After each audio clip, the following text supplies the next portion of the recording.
Good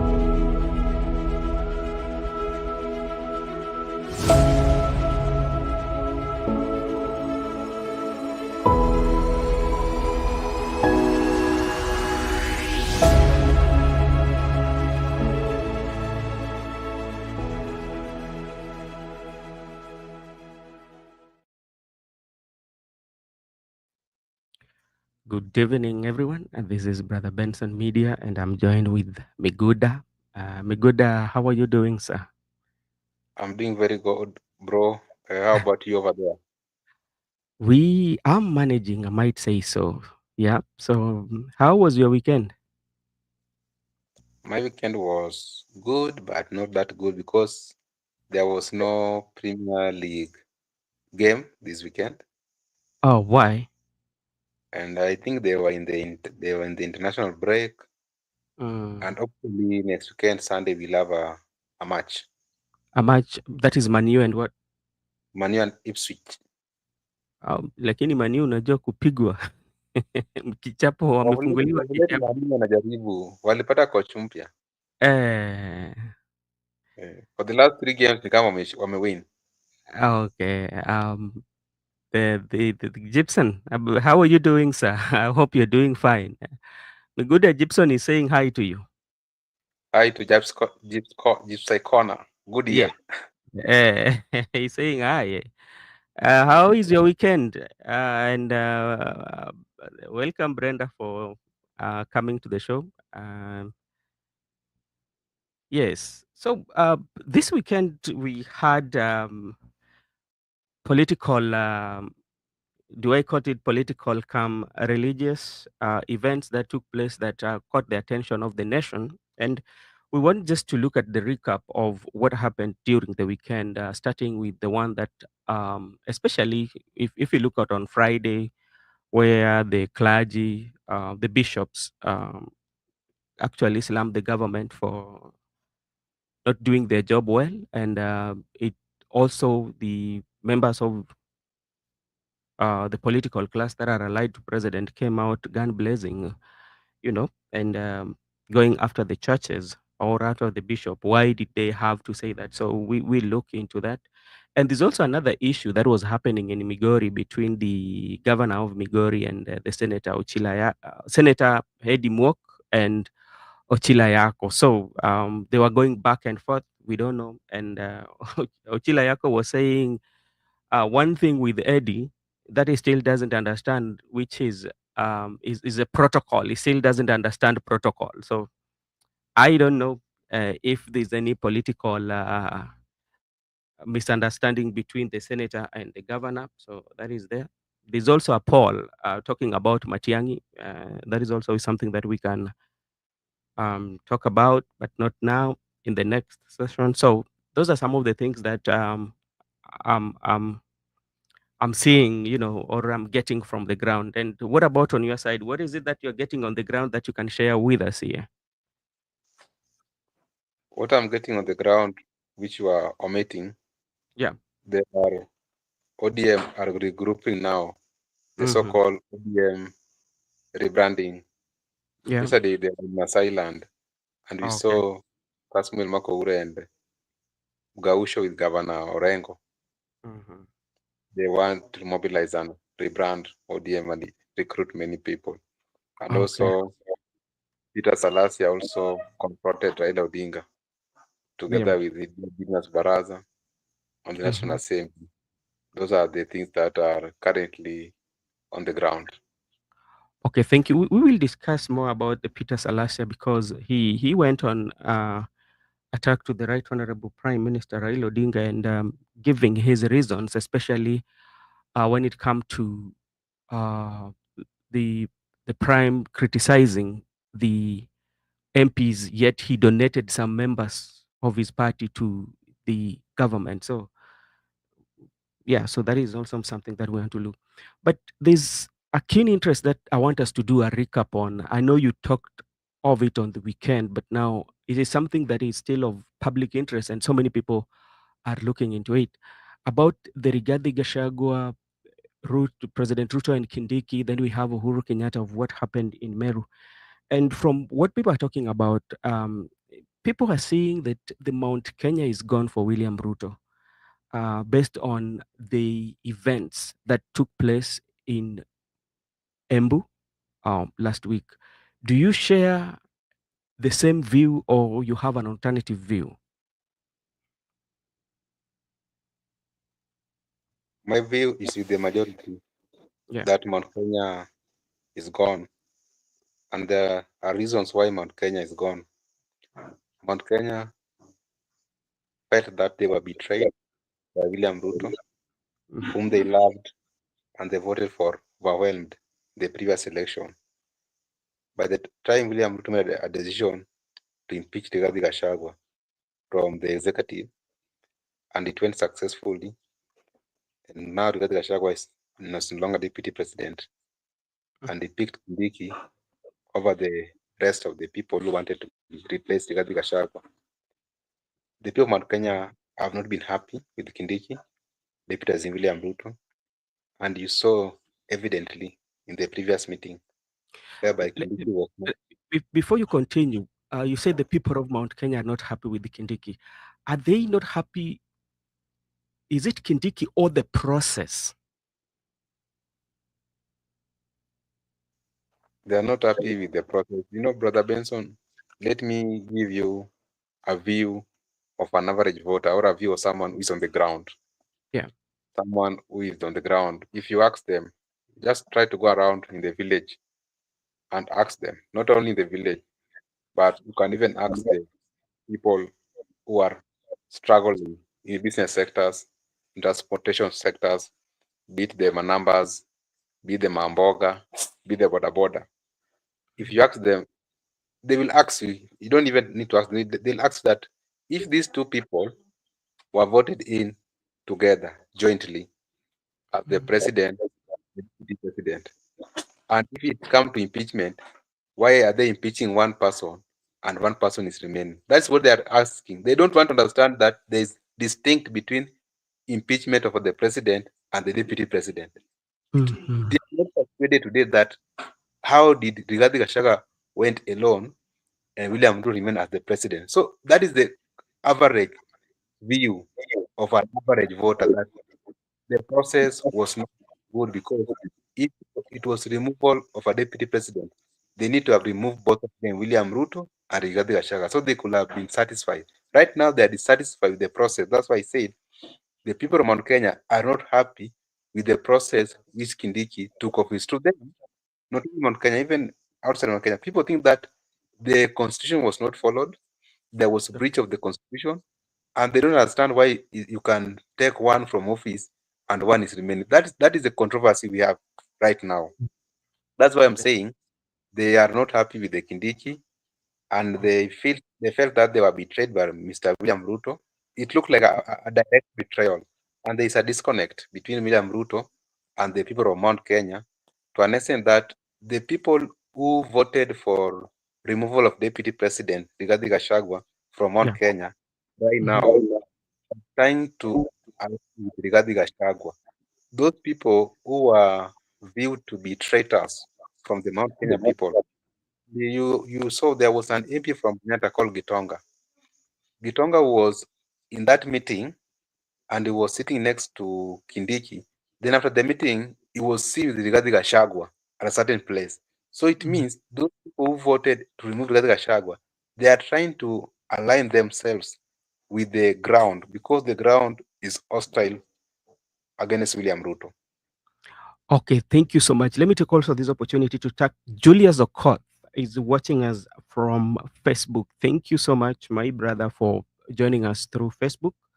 You can also tell us where you're watching us from. So now there are few scenes that I picked, and they communicate a lot. One of the scenes is about the deputy president, former deputy president, Honorable Rigathi Gachagua. Before we come to the um, the president and Kindiki, one of the scenarios that I pick is Rigathi decided to go with the ground. By that I mean the entrance. He did not enter through the VIP. He entered through the ordinary check. you know, and with a few members of parliament, including Gathoni Wamushomba and the senator for uh, Kiambu and Maua MP. Yeah, they came, and there was that wild reception for them as they were walking in, and he walked through the mud. And if you look at his social media, that is the picture they picked, and that was what they posted on his social media, majority of his social media. What were the social media handlers, especially for Rigathi Gachagua, was trying to do by just picking those incidences? It's about perception. Politics, it's all about perception. The way you want the targeted audience to view whatever you have posted on the social media. Rigathi Gachagua was nominated by William Ruto over Kindiki before 2022 election under one ground that he was a ground mobilizer. Yeah. He knows how to mobilize vote from the ground. So he's well known to be a man of ground. William Ruto was not coming from Mount Kenya, but he made sure that he made William Ruto to be the darling of Mount Kenya, even though William Ruto was loved from Mount Kenya. But Rigathi Gachagua also made sure that there was no entry from the opposition, from the opponent. Opponent could not access Mount Kenya at the grassroots level, because if you go there was that hostile reception. There was a time former Prime Minister Raila Odinga went to Nyahururu. Then he was addressing people. People were shouting, Ruto, Ruto, Ruto. So those are the things that Rigathi Gachagua perfected. To an extent that he made sure that there was no entry for their opponent into the Mount Kenya region. So it's good in the ground mobilization, and that is why he ticked all boxes when they were looking for running mate by then. Replacing him with Kindiki was not a good idea for someone who want to make a comeback with the Mount Kenya vote. That's why Rigathi Gachagua was trying to identify himself with his fans from the social media, that I'm back to the ground, and look at my entrance. I'm resonating with the ground people. I don't need Mhm. to use the VIP entrance, because the VIP, I don't belong there. Here is where I belong. I'm among you. I'm one of you. I'm making my entrance through ground, and I'm being accompanied by the people. So he was sending a signal to the boss that I'm back to the ground, and I don't Mhm. need even to be the deputy president or running mate for somebody or president, but I can work on the ground to make sure that the popularity of William Ruto is gone from Mount Kenya and gone forever. That's, I think he was trying just to that information that I'm back to where I'm best at. Okay, thank you so much. You say that he was connecting to the ground, but do you think the leaders were aware that Rigathi was going to show up in this meeting? Even though leaders are not aware, which they cannot ascertain, Mhm. but it was obvious that Rigathi Gachagua was going to be in that meeting, because before the meeting, there was a presser called by Catholic Council, Bishops' Council of the Catholic Church, Yeah. and they were very categoric about oversighting the executive, whereby they criticized the government directly, and they were perceived to be tribal figures. And there was the legislatures from William Ruto was specific that Muheria is a tribal figure, and that's why he's addressing those issues. Remember, Rigathi Gachagua was removed from the office on the ground of being a tribal leader. Yeah. So he has to go where the bishops were, because he want to identify himself with those people, that we are tribal the way they are perceiving us. Therefore, it was obvious he was to attend that meeting. And it was Mhm. obvious he was to attend that meeting because currently he's looking for reconciliation with the former president Uhuru Kenyatta. And such events where you can meet Uhuru Kenyatta, and such events, maybe you can speak the same language, even if you are not given mic, but through your action, you can try to persuade the audience that we and Uhuru Kenyatta, we are together, and there are some functions which we are attending together. Yeah. Politically, it was obvious he was going to attend that meeting.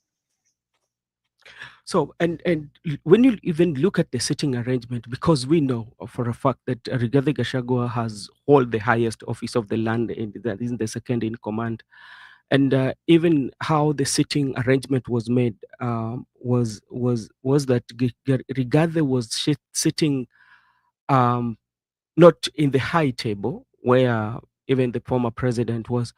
Was it by a mistake, or they just designed it like that because he has all the highest office, and that one is in his name in the history of this land, that at some point Rigathi Gachagua was a deputy president, he was impeached, but the place he sat was not in the high table. Did they do it by mistake, or Rigathi chose to be with the people? The function was organized by the Catholic members, Yeah. and Rigathi Gachagua was being part from the mountain Kenya. Maybe he might have influenced where he was supposed to sit through the organizers of that meeting. And Rigathi Gachagua, it was by default because that is where he belongs. He has been telling people that he's a man of ground. So he wanted to tell people that here is where I am. Whether it was by design, but Rigathi Gachagua wanted it to appear that he sat there by default, that he does not belong to the high table.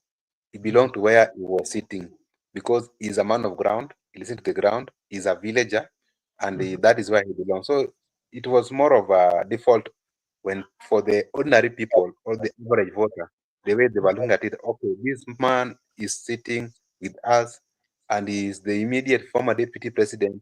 So he does not. He has no interest in power. He has no interest in recognition. He's just contented with sitting to where the ordinary people are. So it was sending a lot of signals politically. Oh, okay. Thank you so much, Makobura. Thank me good. Why do I call you Makobura? Sorry about that. And we have Judith as join us and watching from Vika.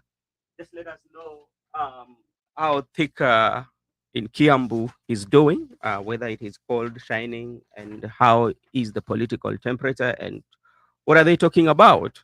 Are they still talking about what happened in Embu? Now, before even we jump to the president, Uhuru Kenyatta, and when the bishop was giving recognition, and he mentioned the name of Rigathi Gachagua, there was that wild reception or wild cheering that came from the crowd. And did it catch you by surprise that it happened?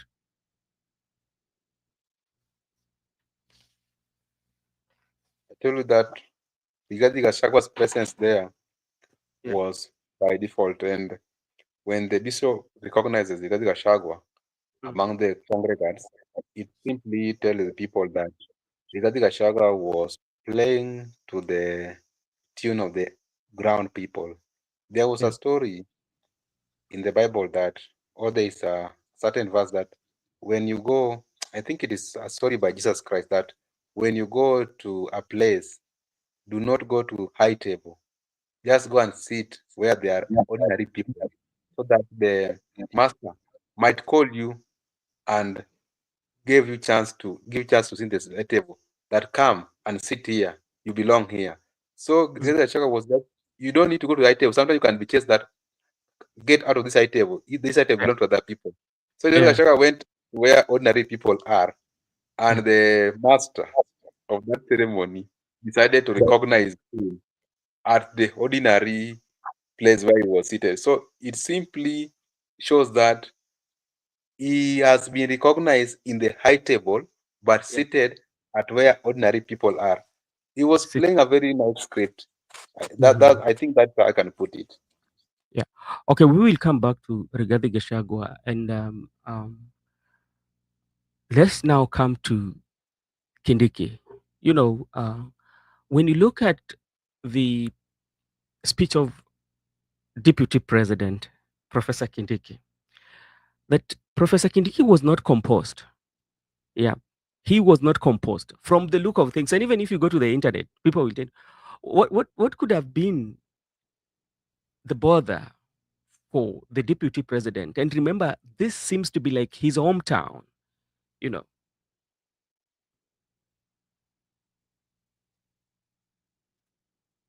Professor Kindiki, the fact that he's a professor, Hmm. this one on a light note, he ought to have remained in academics.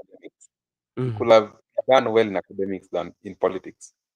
Because politics, right now, he's the deputy president of the Republic of Kenya, and he must be a politician. He must cease becoming an academician. He must understand that the reason why I have a problem with him, because if that was his home turf, Mount Kenya East, the way they have been saying that he's the leader from Mount Kenya East and is going to articulate the issue of Mount Kenya East to the president. If at all that was his home turf, Mount Kenya East, how did Rigathi Gachagua get warm reception? How did Rigathi Gachagua was loved even by just uttering the name by the bishop that Rigathi Gachagua is here? People ululate wherever Kindiki was talking, people did not bother. So it means even if Rigathi Gachagua brought people to cheer him, even if Rigathi Gachagua brought those crowd to cheer him, it means that Kindiki failed. Kindiki did not like the ground. Yeah. Never, he never made sure that people on the ground or the people who were at that meeting Mhm. were resonating with him even in his submission. So that can tell you that Kindiki is a good man. Yeah, he's a professor of law and he's the deputy president. But when it comes to politics, Yeah. of mobilization, Mhm. of charismatic, he is not.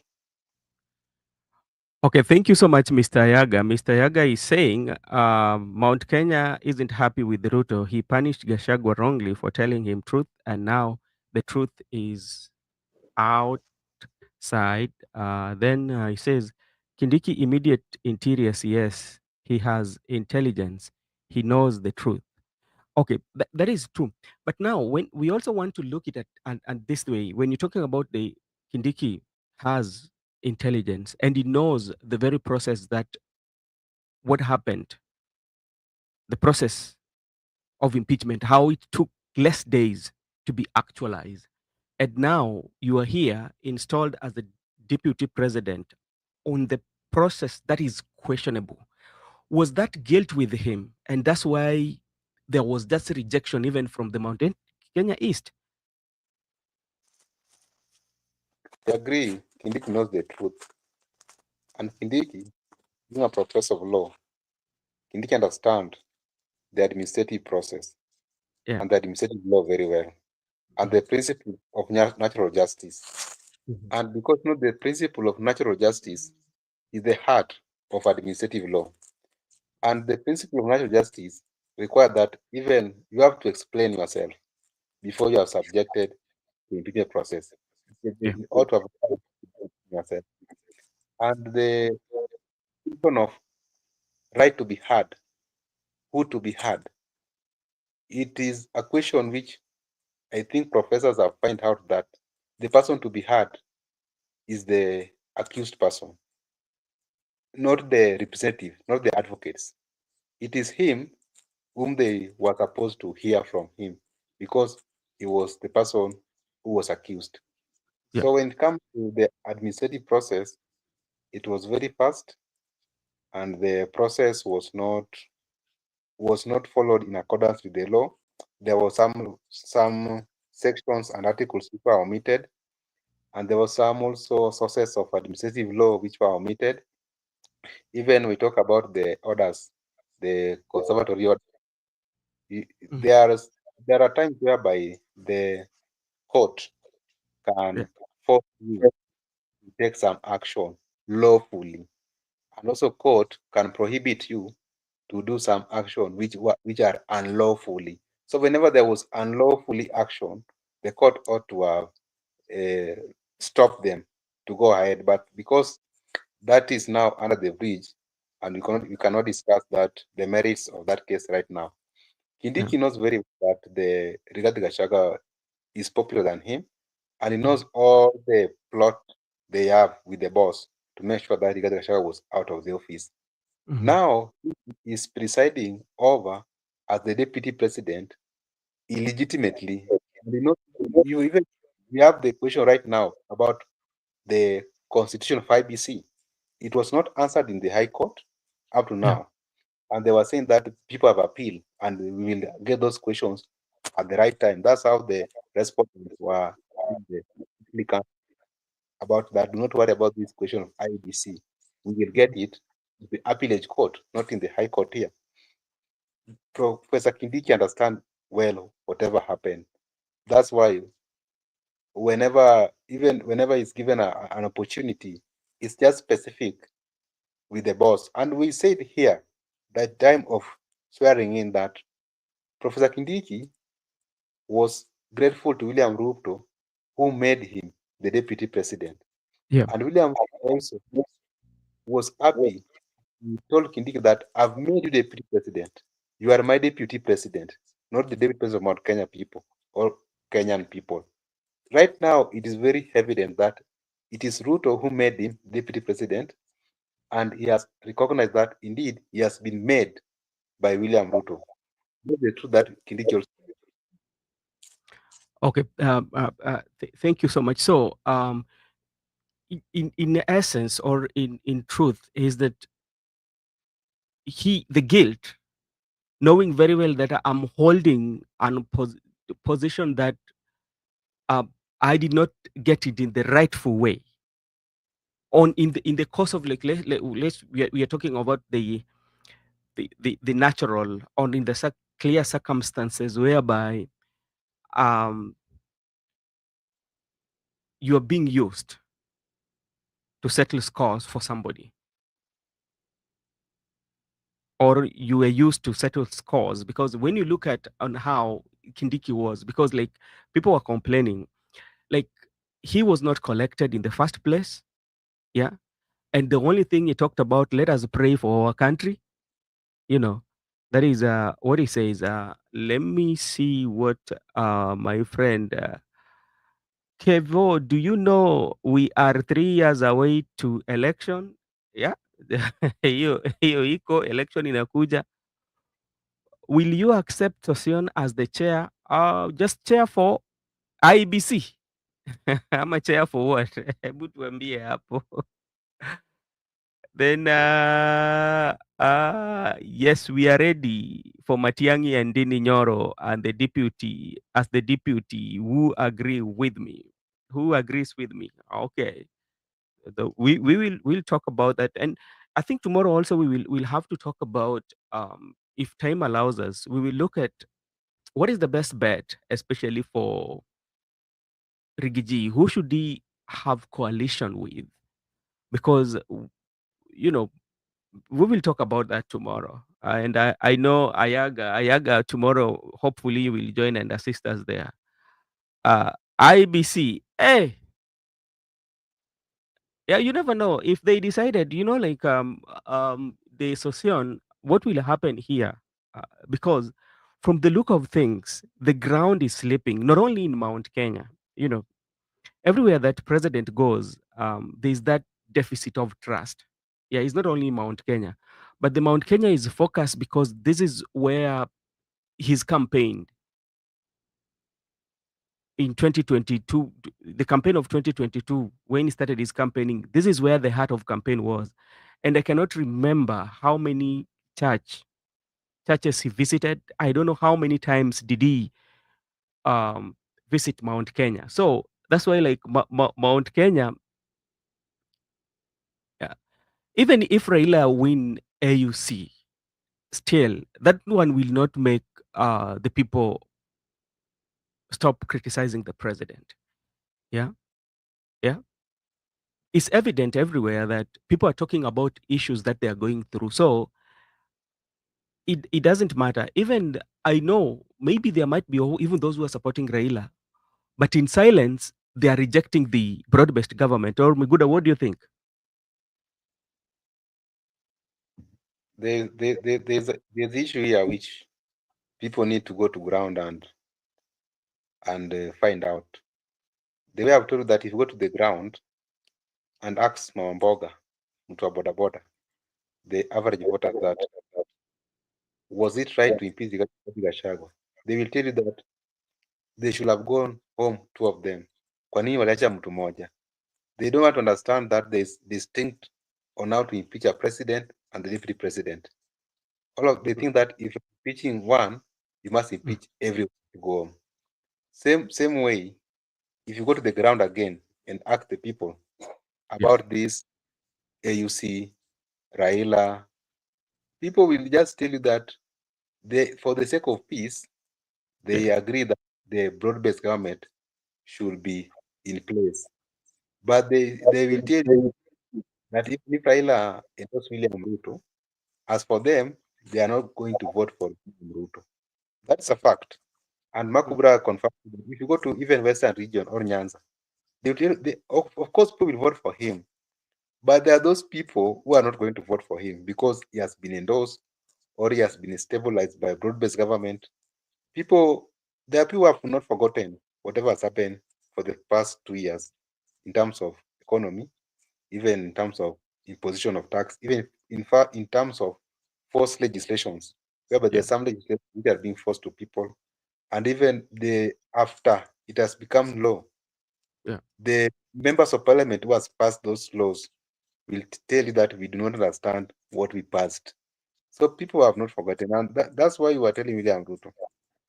How sure was he that with the Nyanza votes and Western vote going to be the and Mm, yes, maybe he knows better than us. Maybe yep. time comes.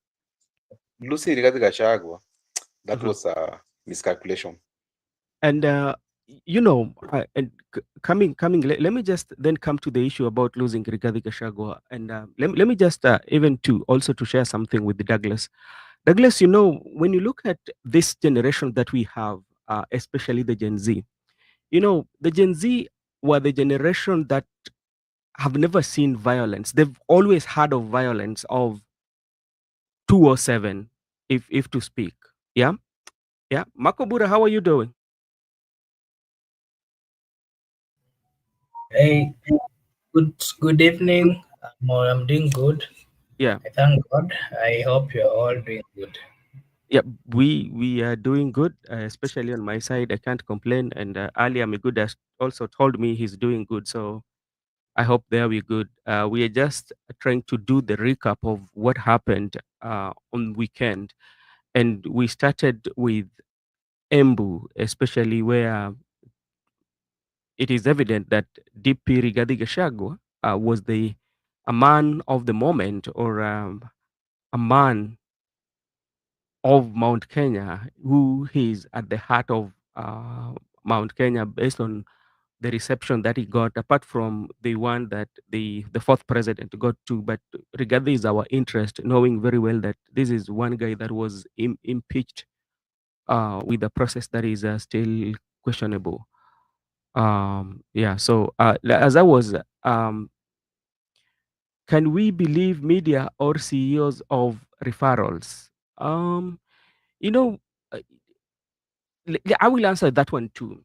Now, these are the only group that saw the violence that happened to them, apart from the 207, 208 violence that happened. This one was the second one that the young people were seeing. So these are some of the things also that will play part, especially. So we have that violence, what happened on how young people lost their lives. Then secondly, there's one where the Right Honorable Prime Minister, where the young people believe that at the point of need, the Prime Minister left them. So these are the number of the things that will make decisions. Can we believe in media or CEOs of referrals? One thing with media, there are those media that have like independent um, discussion, that are very independent and on what they do. But there are those also media that everything that they do has to go through filtering and say, what are you going to air? Is this one going to be is going to damage our reputation as a media company? So when even they do that referrals, maybe they do it with an instruction from somewhere based on who even honor of this media. But even if you see, you look at these these media, the big media stations that we have, some of them are owned by the political families or the political elite. Yeah, so they tend to control what is there. So they might decide, if the media belongs to me, I can decide to do referral of a particular individual and believe in what I'm saying. So that is true. And in that media, if you're very keen, you look at during the demonstration uh, of Azimio, the first of the hunger, everybody was getting feed from the Azimio, and there's only one TV station that had a different feed. If you're very keen, if you look at, they were kind of like getting it from. So that is something that is there. What is I haven't learned. Les Yambe is CEO of two. I'm not. See. Uh, Team Gachagua will team up with Team Uhuru to form a strong party to see Ruto off and Raila. That is possible, and yeah. So, Marco Buddha, what do you have to say before I bring in Miguda? Okay, thank you so much for this opportunity. And I want to say that what happened in Embu was a good sign, and it was a good proof to Mr. William Samoei Ruto, the President of the Republic of Kenya, that at times it is good to listen to the people. And it was also a good lesson to him that he has to understand the interest and what the people on the ground wants. If you remember what happened during the Gen Zs, or the young people went to the street, first they had a cry, they had issues that they were raising, and then after raising the issues that they did raise, the president and all the relevant authorities did not listen to them. What followed was a massive demonstration in the whole country Mhm, that ensured that everything stopped working in the Republic of Kenya. mhm. Similarly, during the impeachment process of the former deputy, Mr. Gachagua, Yeah. a good number of people from the Mount Kenya, and not just the Mount Kenya region, the whole country, majority of them said that if there is an impeachment, then let us include the president, because these two comes as a pair. Selecting one and leaving one is a sign of betrayal. Betrayal to the 6 million people who voted to, to give a chance to the two, that is William Samoei Ruto and his preferred deputy candidate. And so this was a sign that, you know what, these 6 million people were betrayed, and they did not have a good reason, or they did not really understood the reason why the embattled deputy was being impeached. They asked reasons, but they were not given. So they went ahead and impeached him. But on the ground, the people are still holding the fact that we wanted all of them to go. So one is still there. So we are not going to cheer one, but we are going to maintain with our stand that they all have to go. And that is what we saw in the Mount Kenya region, a sign of hostility to the president. And there was just a reflection of what happened during the impeachment. He was being reminded that we are not comfortable with your government, we are not comfortable with the decisions that you're making in this government, we are not comfortable with your leadership. And for that reason, kindly give us a break. The people of Kenya wanted William Samoei Ruto to give them a break. As much as he went and nominated a deputy president from the Mount Kenya region, Mhm, Professor Kindiki, thinking or believing that he would sway or convince the people of Mount Kenya to give him or to understand his political move, that did not happen. But instead, the people are still focused. Whatever happened is still fresh in their mind. And the people who got good reception were one, the former President of the Republic of Kenya, Mr. Uhuru Muigai Kenyatta, whom at one point the same people who are now turning their back to the president had said that they would not listen to him. And so the people are regretting that they're welcoming back the former president, and for sure he will have his stake and he will have his influence in that region. We also saw a good welcoming, you know, to the former deputy or the embattled, impeached deputy president, a sign of love, a sign that as much as he was shown the door, the people still have some sympathy for him, and the people have gotten to understand that although all that the all reasons that were brought before the National Assembly to impeach him, to them it is the people are currently seeing them as things which they don't make sense, because whatever has come out is a clarification that truly there was just a political disagreement, and there were issues to do with corruptions that made them have different opinion. Yeah, so that is my take on that. Okay. Thank you so much. And I want to. There's a question here that my friend Douglas has really asked about me. Is asking.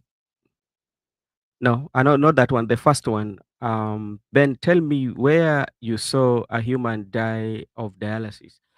Based on the reports that we are getting, because like there's so many people who could not access their their their package, especially when they go for dialysis treatment. Somebody can die, but somebody just have to die because maybe his time has come to die. But somebody cannot die just because the um, the medical or the system that is put in place is not working. As you compare earlier, they told you how um, the the NHIF was working for them, and so many people have complained. I don't know whether the leaders are listening or not, but that is Okay, something. I can see a question. I Mm. can see a question from Douglas. Is asking me if he has asked me that can you give me the name of the deputy president of Tanzania? He's actually the vice president. Them they don't. The office holder does not. I mean, the constitution is referring to the person after the president as the vice president. The one that I know of, I mean, the current deputy of, I mean, vice president of Tanzania is called Philip Mpango. I think that is the right name. He was nominated by, or appointed by the current president, Mama Suluhu Hassan. Was he appointed by Suluhu Hassan or the party?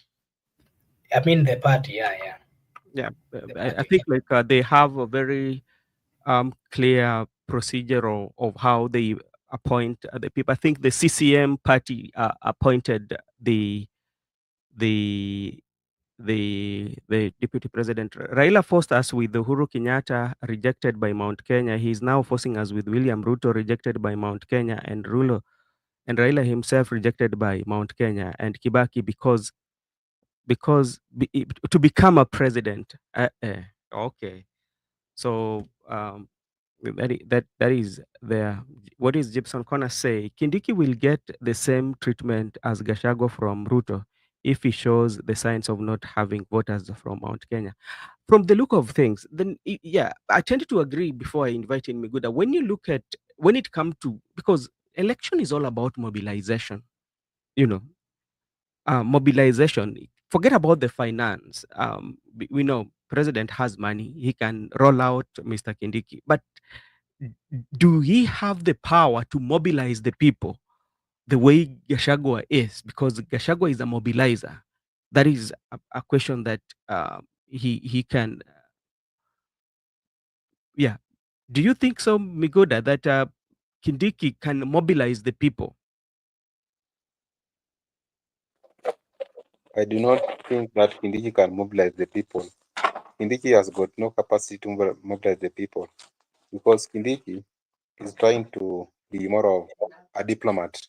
And there's no way you can be a diplomat in the Kenyan politics.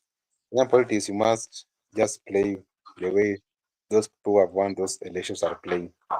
Before I delve into that issue, I wanted to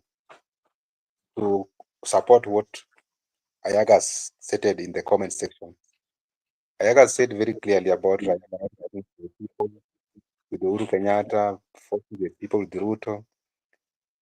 That's what I was telling you when we begin our interview. And I told Makubra yesterday, in Nyanza and in Western, there are those people who are not going to vote for William Ruto because Raila supported William Ruto. People will say that Raila has been telling us all these theories, but we haven't got it. Even if we are sure that he's going to be the president, people prefer other candidates to William Ruto. People are not going to vote for him automatic that is going to be voted for because Raila supported him. That is very wrong. When it comes to the issue of Kindiki, Kindiki, in my view, even the reason why he was not composed that day is because Kindiki is working under instruction from the president. He is even being told that if you go to this meeting, these are the things you are going to say.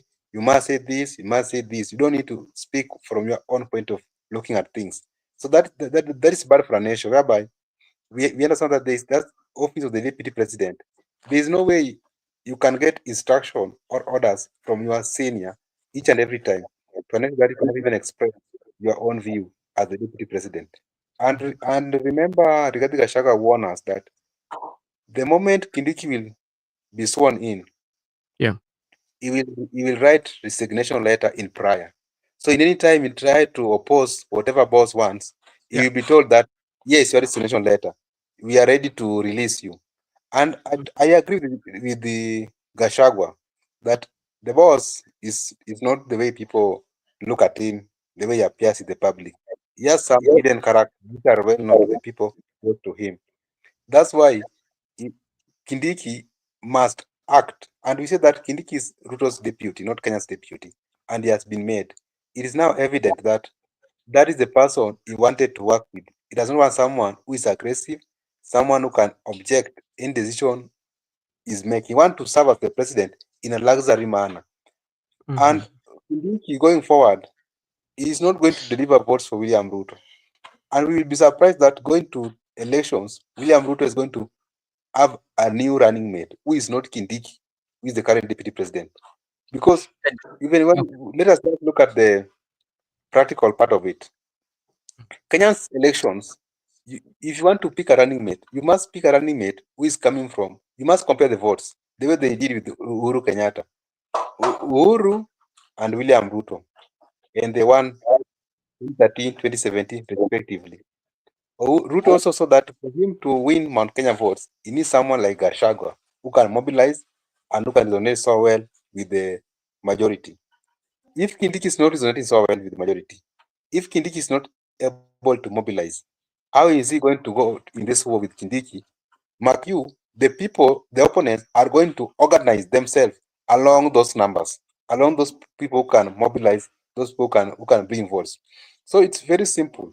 You don't get surprised when Kindiki will be sent out of the equation when it comes to choosing a deputy president. They will say that no, right now we want someone who can mobilize, we want someone Yeah. who can bring votes. You cannot bring votes. You wait, we will reward you sometimes. Those things can happen. Okay. Thank you so much. And Douglas is asking this. Then Makobura, you can answer if you find time. Is asking. Even I watch in the media that Kalonzo has never in Nyanza for 4 months. That is a. Then, by the way, remind me when Kalonzo was in Nyanza recently. No, Kalonzo has he has not been in Nyanza for quite some time. But one thing that you have to remember is that you know I can remember during the is it Kibaki when Kalonzo became a deputy president to Kibaki. He he took so long, yeah, because the ground was very hostile.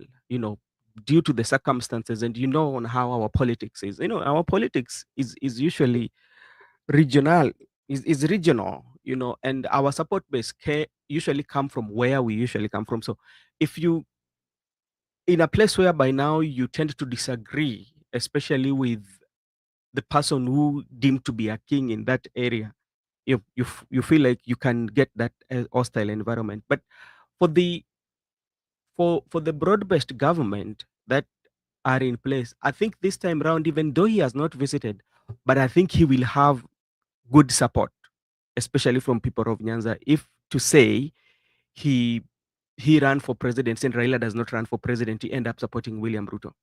And another thing also we have to consider when we are looking at the Nyanza, you know, the driving factor of the Nyanza voters has always been Raila on the ballot box, which they've never done it 100% when you look at the voters turnout.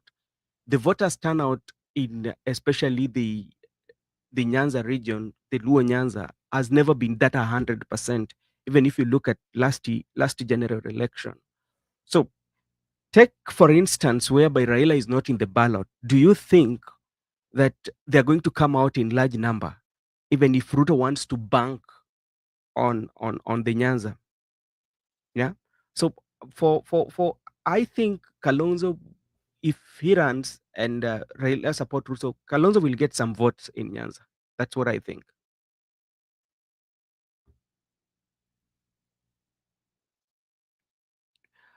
Um, that is something debatable.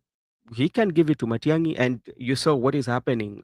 When you look at those that Gen Z are pointing out, at some extent, they say they will force them to come and run. Matiangi was one of them. Okia Omutata, people talk of Babu Owino.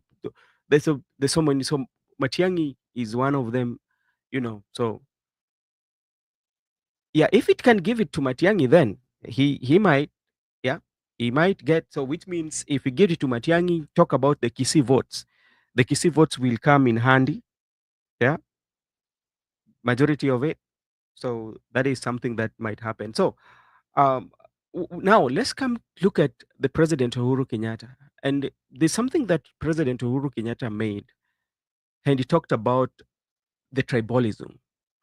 And when you look at how people have given the analysis, yeah, people have given it in different way, whereby some analysis were being that, okay, this was that Uhuru attacking Rigathi Gachagua on the tribal lines or the tribal debate that has been in the public domain.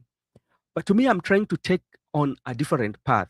And I think he was communicating it to the current president and his brigades. Because remember, when the bishops gave the presser, Oscar Sudi was very categorical. He picked one bishop out of them, out of all the bishops, and the bishops that he was talking about seems to be a good friend of the president. So I think also the president was communicating to the fourth president was communicating um, to the president and telling him, as much as you might say that Rigathi Gachagua is tribal, and you have to look at yourself too, based on what your lieutenants or your ground soldiers are saying. Yeah, or what do you think? Okay, thank you, Mr. Benson. What played, let me say in Embu, the comments of one Mr. Uhuru Muigai Kenyatta, reminding the people in leadership that they have to listen to the religious leaders, they have to listen to the people before they make decisions which are actually going to influence the running of the Republic of Kenya. That was actually, it was truly directed to the president and his team, and more of it was actually going to the president. What the former president was trying to remind, Mr. Ruto is that this government has not listened to the people of Kenya, and that is why we even ended up in that demonstration. And for that reason, you know, uh, Douglas is saying, "Hey, you, how Are you obsessed with the bishop? who in particular is that? You or me?" Maybe me. No, Douglas, I'm not. My friend, I'm not. I was just trying to give my view based on what uh, the president, the fourth president, said that okay, he was talking about tribalism. Then I'm bringing that picture of the MP Oscar Sudi, picking out one of them and who also comes from the mountain, you know. And if you look at how the discussion has been about the tribal, so I was thinking that okay, maybe the president was also communicating to the president lieutenants, okay, don't go that way. That I'm not so much obsessed. I was just giving my view. Okay. First, I want to say that the move by close allies of William Samoei Ruto, the likes of Sudi, and all those members of parliament who came out, the likes of Cabinet Secretary of Sport, that's Mr. Murkomen, it was not politically correct for them to come out and criticize the bishops.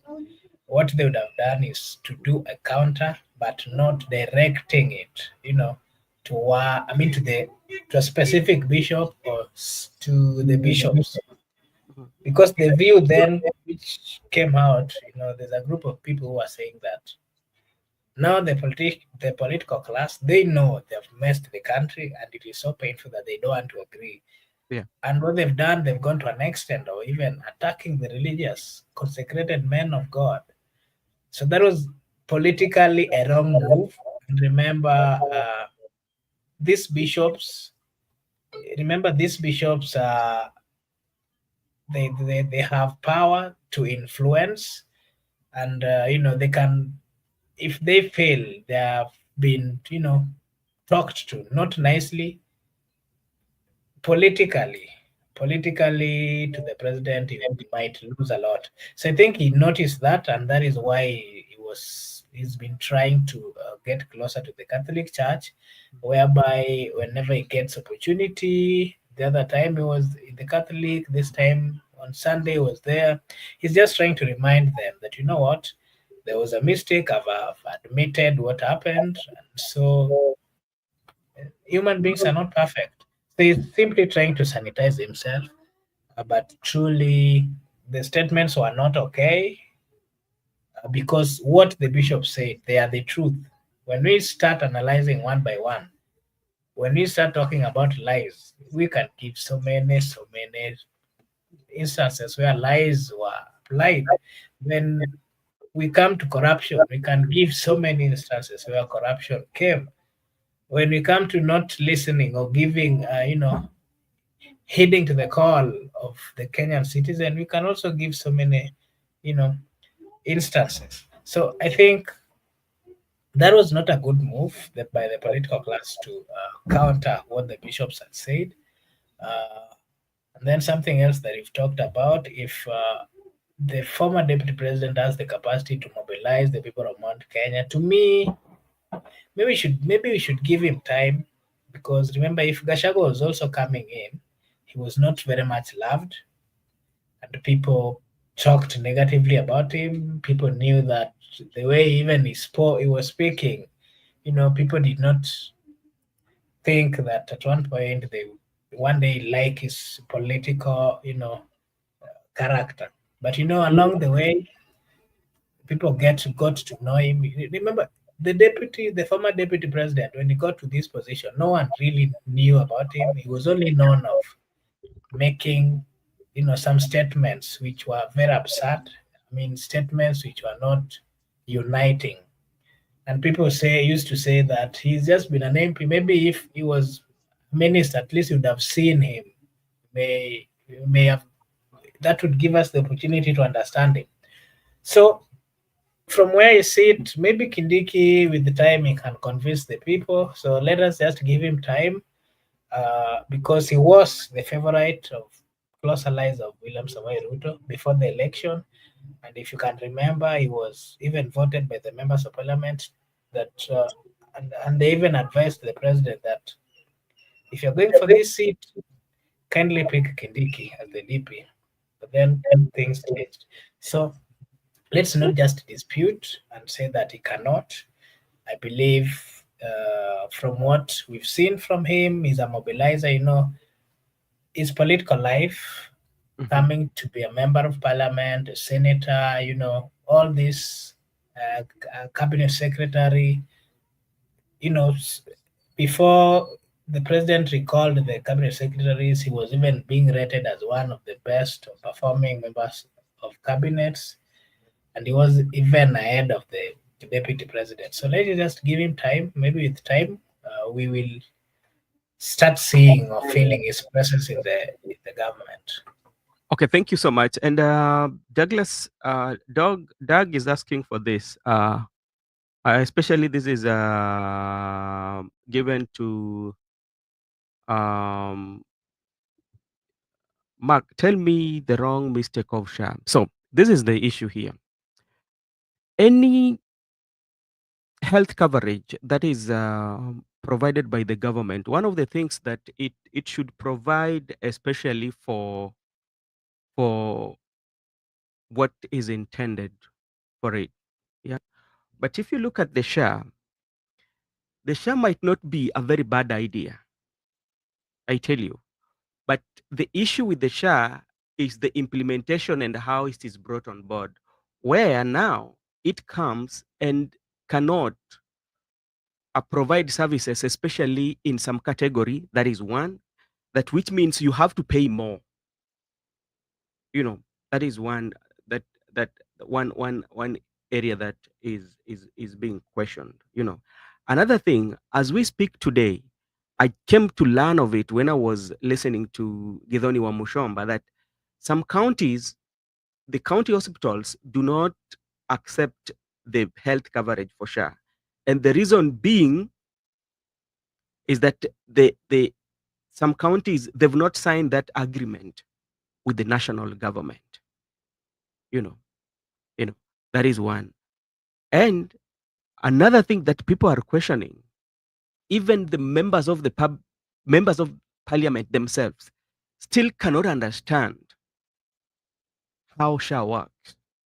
Yeah, yeah, they cannot understand. So by the representative of the people not knowing how it works, that is one of the problem. That the information that it contains, no Kenyans, majority of Kenyans are not aware of it. Now, that is where the problem is, my friend. We are not saying that SHA is bad, but lack of information that we are getting. Then another thing that is still in question, the contract on how the amount of money that is paid for the contract. And people are arguing if NHIF has been in place for so long, yeah, why can't we improve on the areas where we feel the NHIF is not working? So that's what the people are questioning, the SHA. Yes, we don't understand, because if we at all we were understanding the SHA and the SHIG, those questions could have not been arising. And that's why we are asking these questions. Why is it that when somebody go for dialysis, you have to pay more as compared to when you are paying when you have NHIF? Why is it that some hospitals are not accepting it? That's why we want to understand and want to know what is the reason behind some hospital not accepting it. What is the reason why when you are on dialysis now you end up paying more than what you used to pay when you have NHIF? That is what so many people are not understanding. So if at all you are in a position to make us understand, because that's why we are here. We are here to understand. You know, if you can make us understand, then I'll be okay. If you make me understand the reason why when you go for dialysis now you have to pay more as compared to when you are in NHIF. And I can read for you This is what somebody wrote to me. Let me just go to that. Somebody who was taking his mother for treatment. Yeah, these those messages. Some of them have been texting us and say like, "Oh, this is how it is."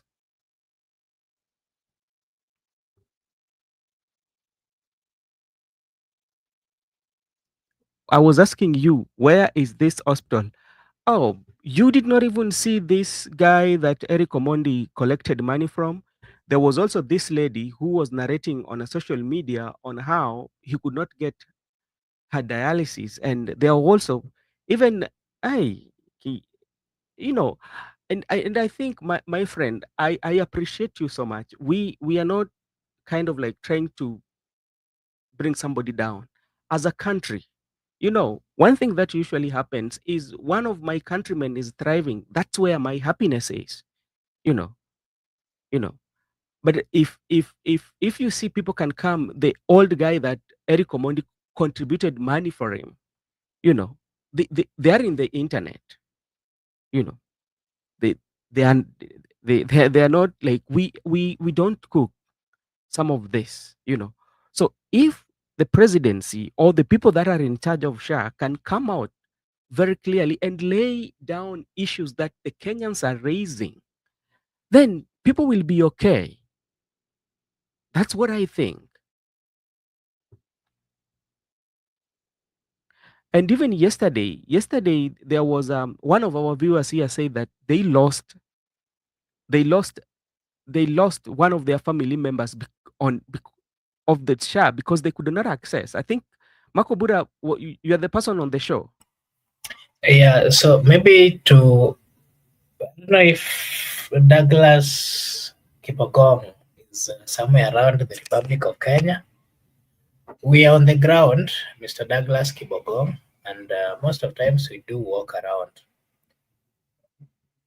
For some weeks, this SHA thing has not been working. I know of someone who's also close to me, went to the hospital at before the introduction of this SHA, there was the NHIF, of which this person who is close to me has been paying.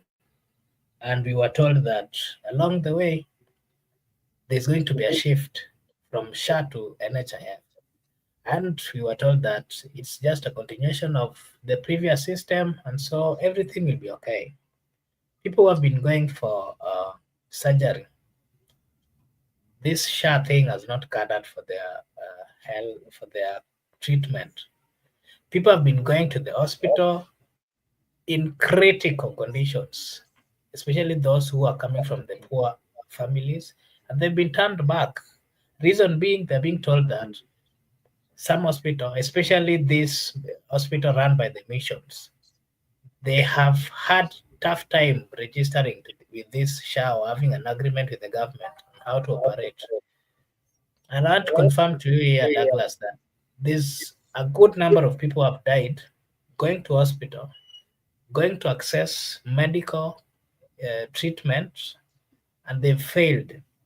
The reason being they don't have cash, they're coming from poor backgrounds, and they're being told this SHA cannot still handle the medical requirements that they're needed.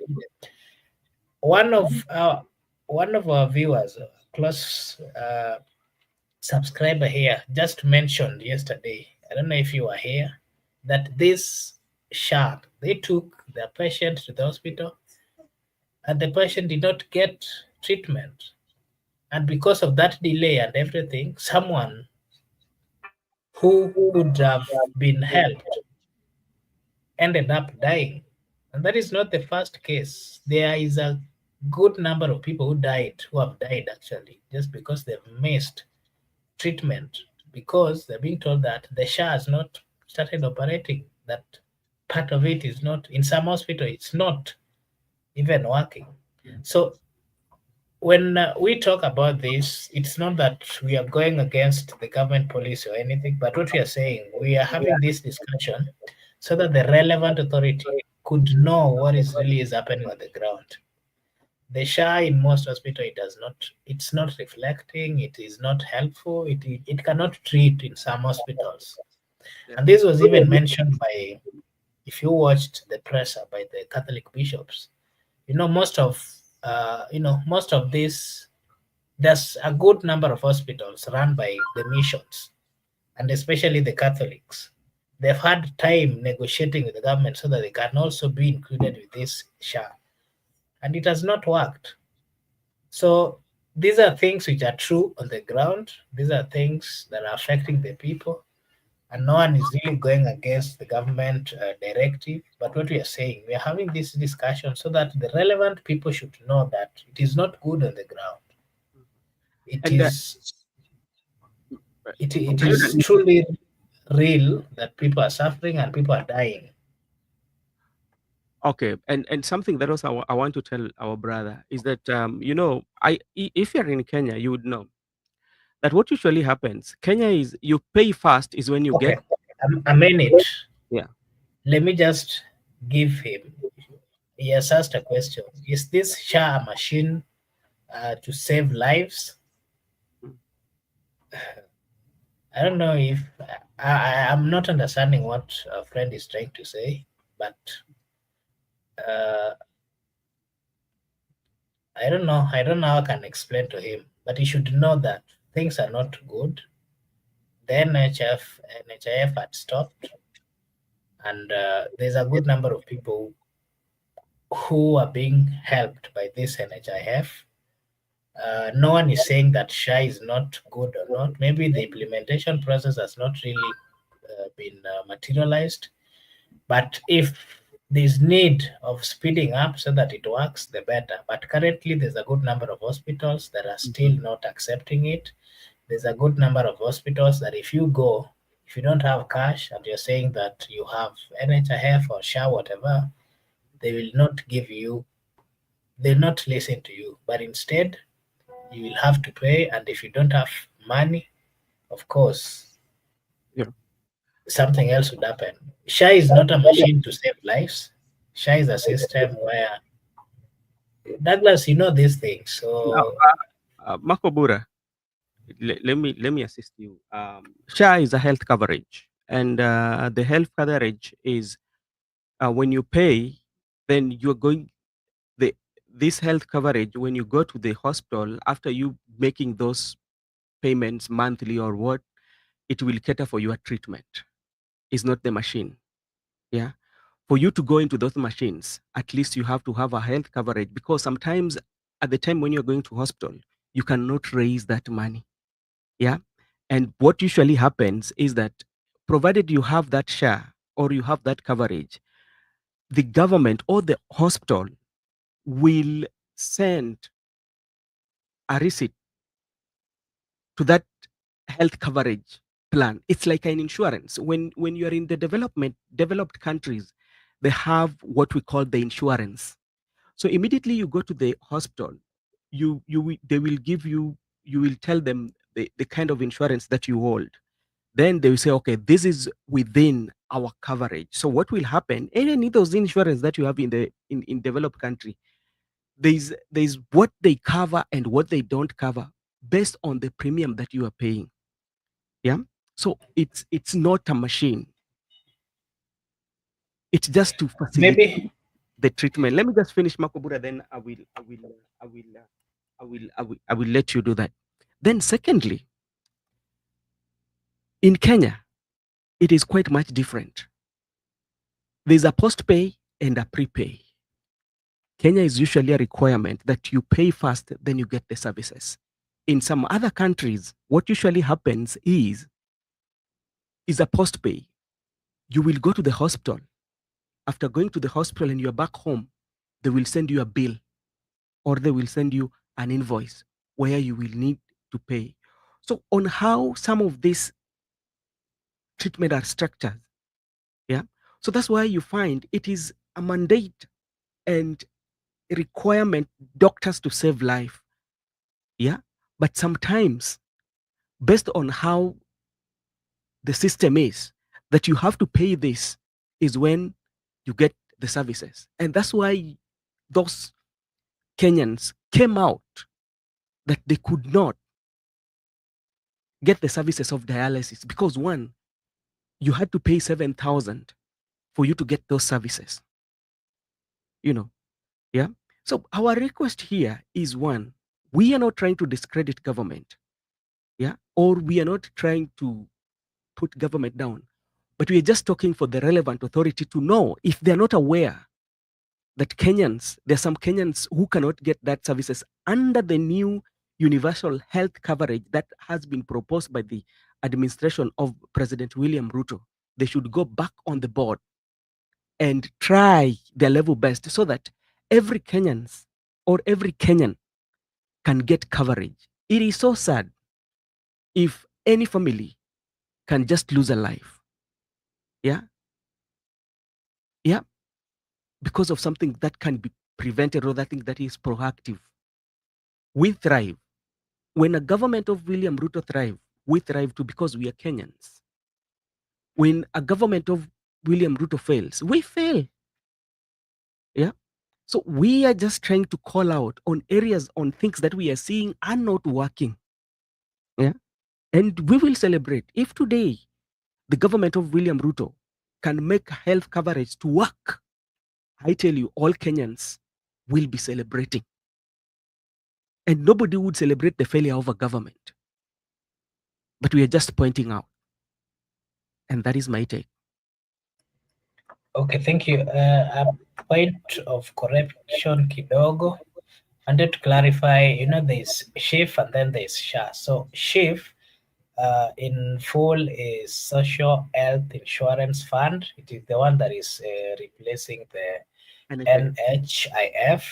And then the organization which will be managing the SHIF is what is called the SHA. So it's the Social Health Authority. So SHIF is not the one that replaces the NHIF. So it is what we're actually talking about here.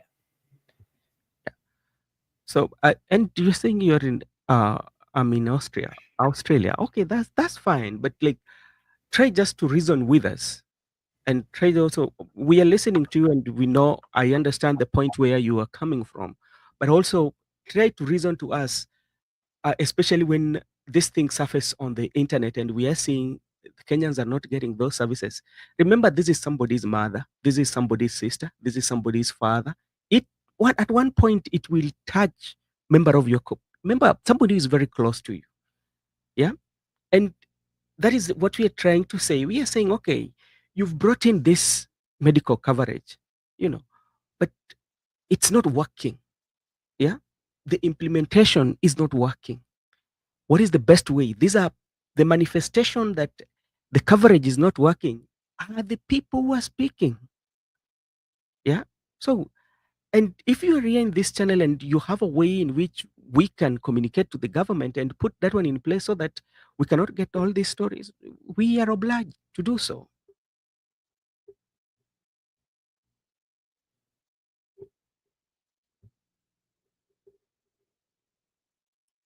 Okay.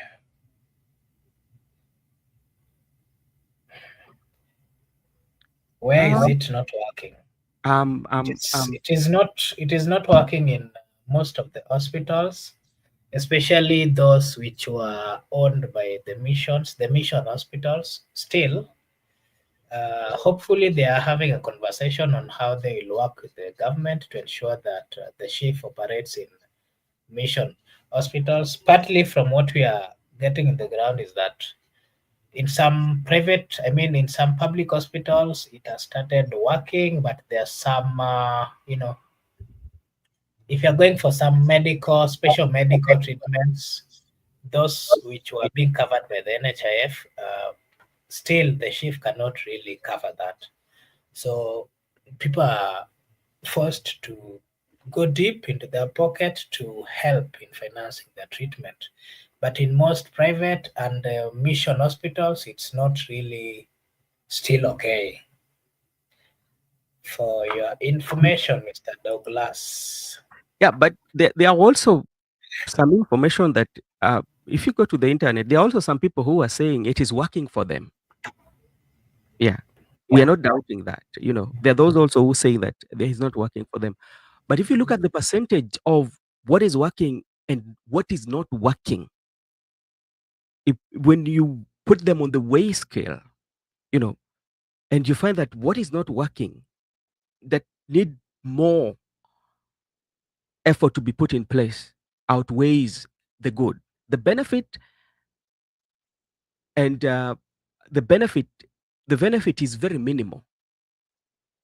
You know, like we are not saying it's a bad thing, but we are looking at the benefit.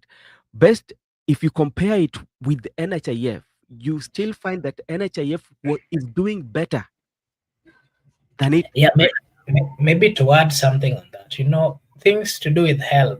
Health should be number one priority in any country. In situation where people cannot get, either depending on places where people are coming from or regions, they cannot get good health. I mean, good hospitals. They cannot get treated, and for that reason, they'll be having health problems. That becomes a serious thing. And what the government needs to do is, if it is not working in, let's say, in the mission hospitals, what they should do is, of course, call those relevant authorities, have a discussion on how they are going to work together, and ensure that the rollout is working everywhere in the whole country. It is not fair that someone in a specific county, if they go to an hospital, they're told that the shift is not working. But then if people who are also in a different country, if they go, they find it working. So it becomes, tough for others. And some of them are forced to either move from one county to another just to go look for that, hospital, which has impressed what the chief is doing. So those are cost implications which are also coming with it. But Mhm. again, remember, when you're going to an hospital, you planned, and maybe you are used to the NHIF, you know what the NHIF used to cover, and then when you get to the hospital, you're told that this one cannot cater for this, we cannot take you for surgery with this, and that, these are things that we're not really prepared for. And when someone is in need of medical attention, it becomes a serious thing. And that is why we are telling the government that, okay, you've rolled it out, kindly ensure that it works everywhere. And look at Muranga. Muranga, uh, um, the governor has really done a good job. Yeah, the counties, because like Muranga is regenerating his own revenue. You know, so you find like some of the challenges that most of the counties are going through, Muranga is exceptional. You know, they're so much ahead of other counties under the good leadership of the current governor. You know, so we we we are not we are not disputing what you are saying, my brother. I i i i i also listen to you, and I respect your point of argument, that which is so much welcome. But we are saying it is not to that perfection. There's some hitches that still comes with this. Remember, it was the other day that one of the CEOs was fired because of corruption on it. you know so the problems cannot only be concerned about the treatment. The problem can also be concerned about the management. Are they really implementing as per the vision of somebody who started it? So those are like the problems that we might be pointing out. you know yeah, yeah. So uh that's what is there. Not even in Kisumu. Is it working in Kisumu?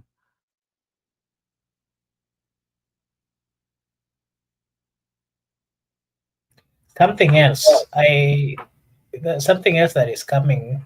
I know. I think the reason why Douglas keeps on talking about Moranga is because what is happening in Moranga is the county government has taken part of. Okay, the main problem that we are seeing with the shift is the government is telling the people that let those who can pay, but let those who cannot pay, not pay, because the government will pay for them. I think that is also a disconnect, and it needs clarification. Because what is happening in Muranga is those who cannot pay the county government, Pays for especially, them.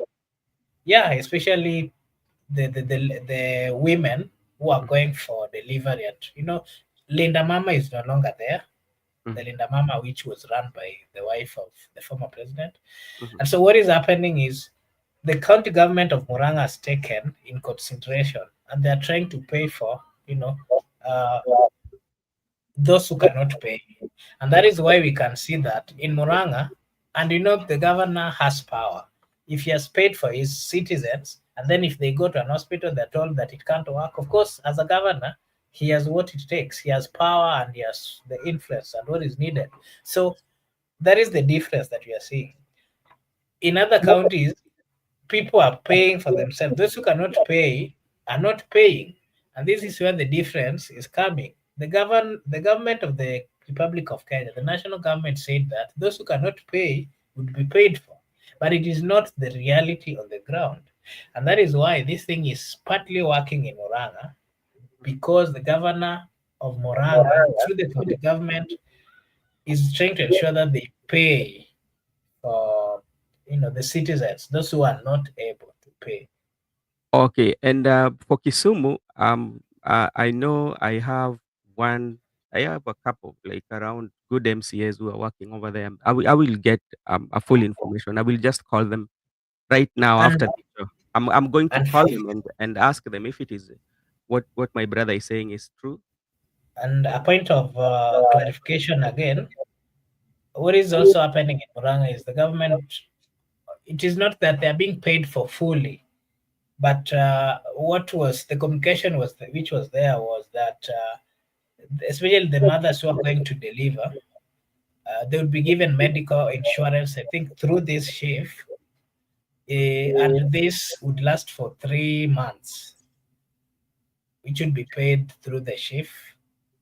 And so that is what is happening. It is not that it is actually being paid for 3 months, especially for uh, the women, the mothers, without the insurance cover. So that is what is there, and we needed that clarification to him. Okay, thank you so much, Makobura. I think I will drop right now, and I want to thank Douglas Kibogong for engaging us, and thank you so much for being our loyal subscriber and a viewer.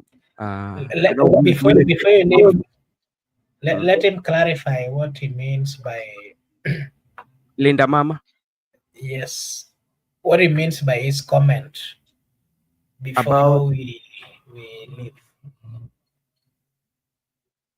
Let him clarify what he's saying. mm, How much is for to the Mama. I think I need to. I don't know how I can reach Douglas so that I give him these facts.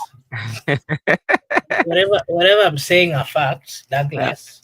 uh, What is happening in Muranga is the governor of Muranga County said that okay, you continue with me. Good, I might come back. okay. What is happening in Muranga, Mr. Douglas, is that this shift thing, the government of Kenya promised that all those people who are not able to pay, the government will pay for them. I'm even confusing me now. I don't know what exactly you are saying. Maybe you can join. I can send you the link. You get in. I do a good clarification. Possibly here is the link. Kindly find a minute or two. Just join. I give you a clarification of what I'm saying, and then you ask me. Maybe I'll be able to get to the point rightly. Kindly join. Ukiogopa labda unaweza zima your mic, your video or camera. We just want to hear your voice, Ulize, and then we are here to answer whatever question you have. Kindly, if you don't mind. Mr. Migudo, you can also say something. You've been quiet. I just want to say one thing concerning this issue of SHA and SHIF.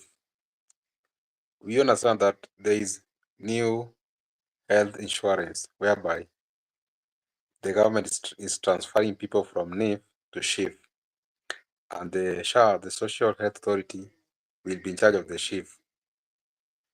The point is here that it's a good plan. We are not in dispute.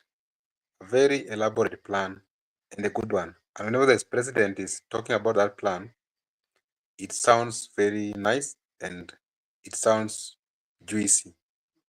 But the fact on the ground that it has not been fully implemented, the implementation is not working in most places.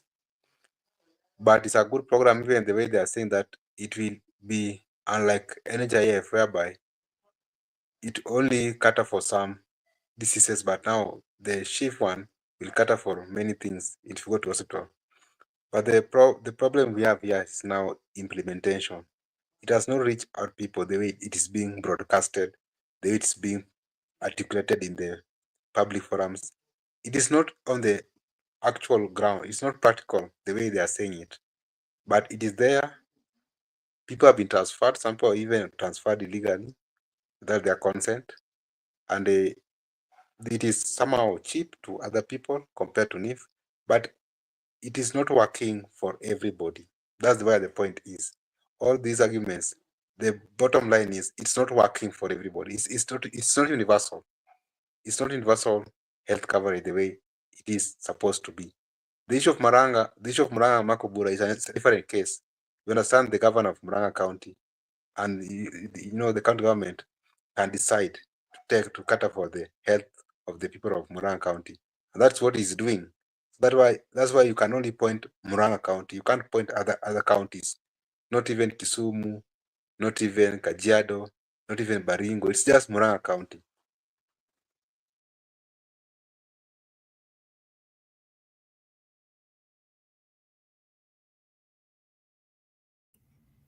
Let me listen. Okay. Okay. Thank you. Thank you, Mr. Miguda. And maybe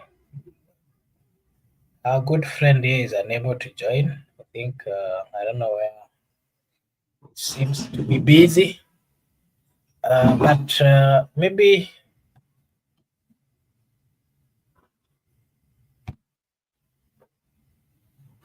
Okay. No, Mr. Gypsy Corner, you're right. All those are my name, don't worry. Hayo yote ni majina yangu na usiwe na shaka. Kwa rafiki yetu Douglas Kibogong, mimi sasa mahali nimefika, nimeshindwa nikuelezee vipi, lakini maybe I can send you some links. You also have a look for yourself.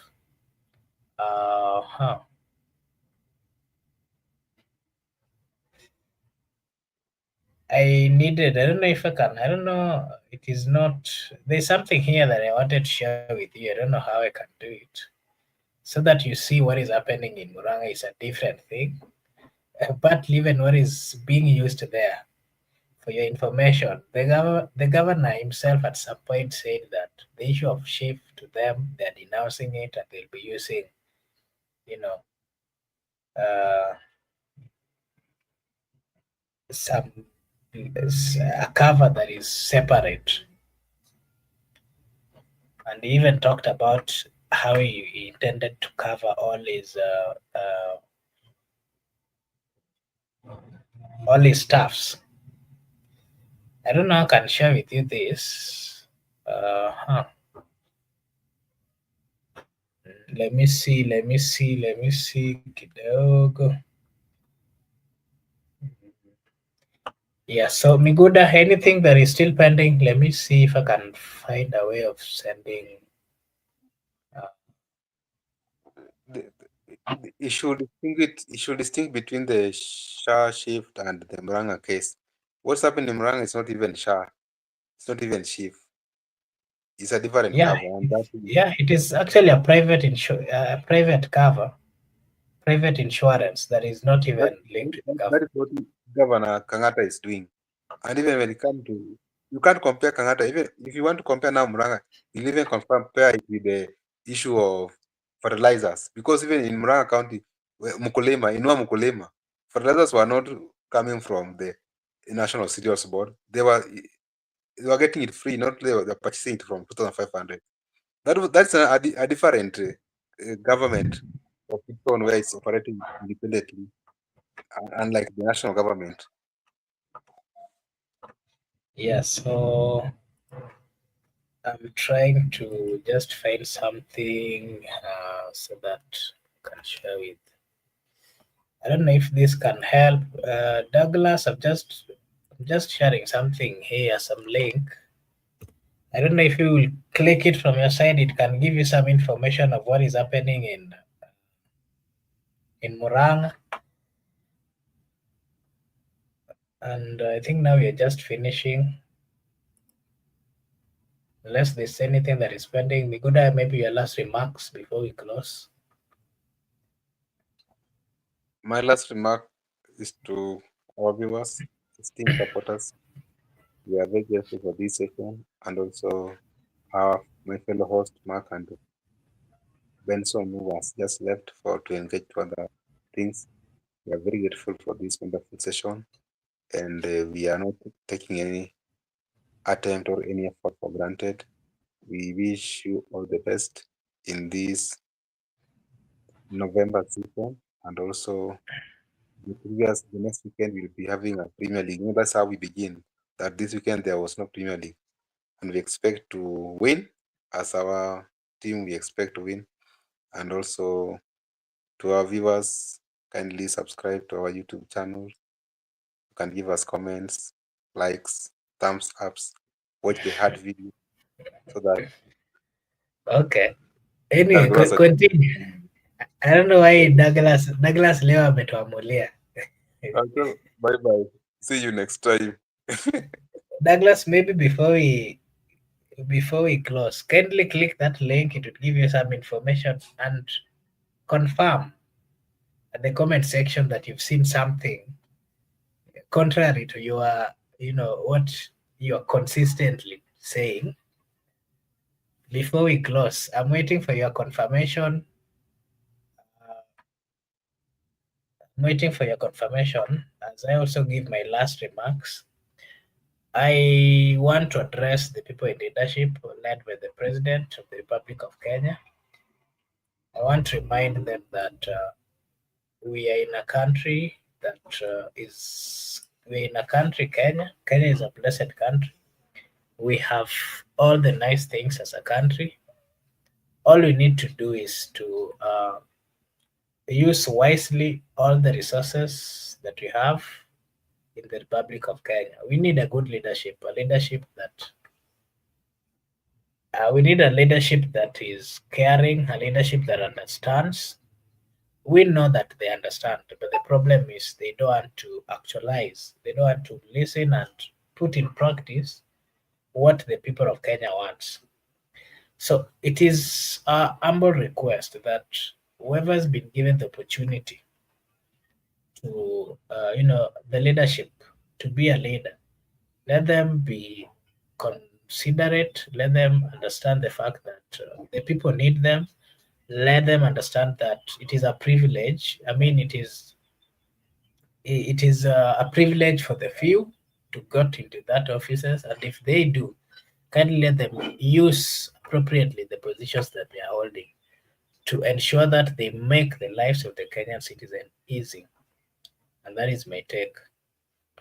To our viewers, really thank you. I'm taking this opportunity to say thank you. Thank you so much for your consistent support. Thank you so much for being with us. And for those who have engaged us at the comment section, Gypsy Corner, Asante Sana, Douglas Kibogong, a good friend. Thank you so much from Australia. I don't know whether it's Australia or Austria. I understand there are two different places. I also want to take this opportunity to thank Benson, our co-host. I want to take this opportunity to say a big thank you to Judith Karitha, our own Gen Z. Gen Z mwenyewe. She's the leader of Gen Z in this platform. I also want to take this opportunity to say thank you to Comrade Eric Ayaga. Eric Kayaga ni mwana Nairobi, yeye ndio akona anajua kona zote za Nairobi, na ukitaka kujua any street or anything in Nairobi is the cartel. Yeye ni cartel wa Nairobi. Someone else that you are saying a thank you to is Brenda Obedi. Tunashukuru sana kwa wale ambao walipata wakati kuungana na sisi ili tuendelee na this discussion. We really appreciate. I can also see Silus at the comment section. Anasema ako locked in and okay. Douglas Kibogonga anasema Martha Karua. I don't know what Martha Karua has done. If I were Eric Kayaga, I would have asked Douglas Kibogonga where you went today.